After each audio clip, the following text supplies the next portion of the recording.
Okay, so if you're at the point in life where you are out there interviewing captive organizations for your next career path, I want to give you a handful of questions that you absolutely need to get answered in order for you to pick the right place to go to work.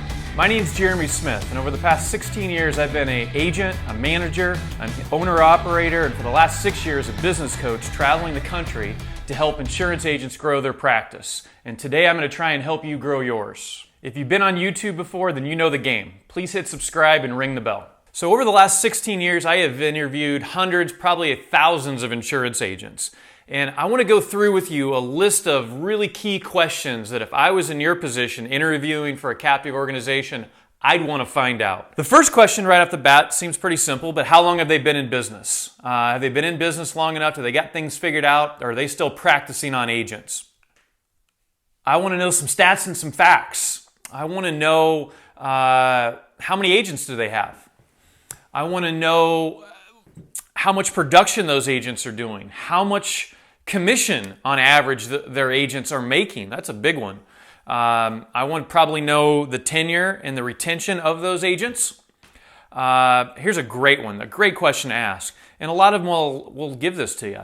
But ask for a roster of their insurance agents that work for them with phone numbers. Is it possible for me to call some insurance agents that work for you and figure out what their experience has been? You might get a few canned answers, but I'll bet you'll find some real serious truths in those phone calls. It's a great activity to do if you're interviewing for a new company. I want to learn about their training. I want to figure out how long their training lasts. Specifically, is it in-house? Is it in the field? Is it both? Is there an actual boot camp where I'm really going to go to in a classroom setting and learn my trade? Or is it just show up and go get them tiger? Do I get paid during this training? Is there maybe a draw? Find out the compensations parts of things.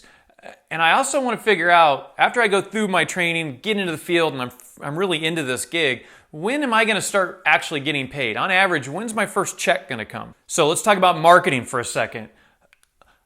Marketing, I want to know who's their target market. Who are the people that on average they're out there targeting with their marketing approach? What products do they sell to those people? And what is their system for getting in front of those people? That'll tell you a lot about the organization. I want to know, if I can, I'd like to see what their organizational chart is. I want to know that just so I know whether or not there's opportunity for advancement. This is an important question that sometimes people don't ask and you don't find out till you're actually in the mud. Is there a cost to doing business with this company? And finally, a big one here, the book of business. Who owns it?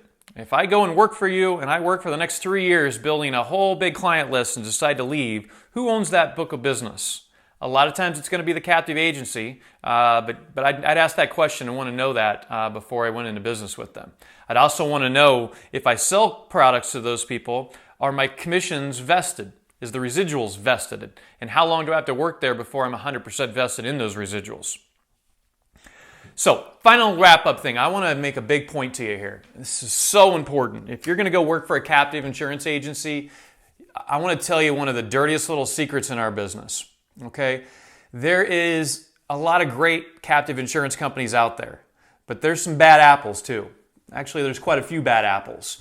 And I want to tell you what you need to be looking out for. Normally, one big red flag for me and what I see out there are the captive organizations that are trying to get you to come do business with them based on leads. Okay? Leads are abundant. Normally, if you're buying leads, or you're buying leads for final expense, or you're buying them for Medicare. And I'm here to tell you, you can buy those just about everywhere other than a gas station in the United States right now. So signing your life away in a marriage license to go work for a company where you don't own the business, just so they can give you leads that you could buy anywhere else, is not a good reason to go work for somebody, in my opinion. The other thing when it comes to leads too is that they're normally rewashed. So you're buying leads, or companies giving you leads that many agents have been calling on those same people for years already. Keep that in mind. Don't let that shiny object of leads be the driving force in you deciding who you're going to go work for. The other dirty little secret in our business is that there's a lot of organizations out there that their real business model is recruiting. Okay? Their turnover ratio is horrible. And it's because they don't have the processes in place. They don't have a great training process. They don't have a good marketing system. They don't have a quick and easy and foolproof documented way for you to go from startup to making money. And so a high percentage of those people go to work for them, and within 3 or 4 months they quit because they went broke. Their business model is recruiting. Instead of spending the time to fix those different fundamental business pillars, they just spend their money and their time on recruiting people to replace the people that left. That's their model. They're just replacing agents.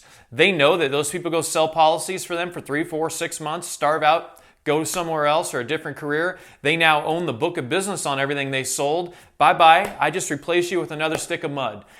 I would want to know, extremely important, figuring out what the retention rate and the survival rate and the success rate of the agents that have come before you in any particular captive organization. I hope this is worth your time. You know the game. Please like and comment below and stay with us. I'm going to talk on our next video, or I'm going to talk to you about the independent side and the pros and cons of an independent organization and how to choose the right IMO if you're going to go that direction. Thanks. I hope this is worth your time. I look forward to seeing you in your next video.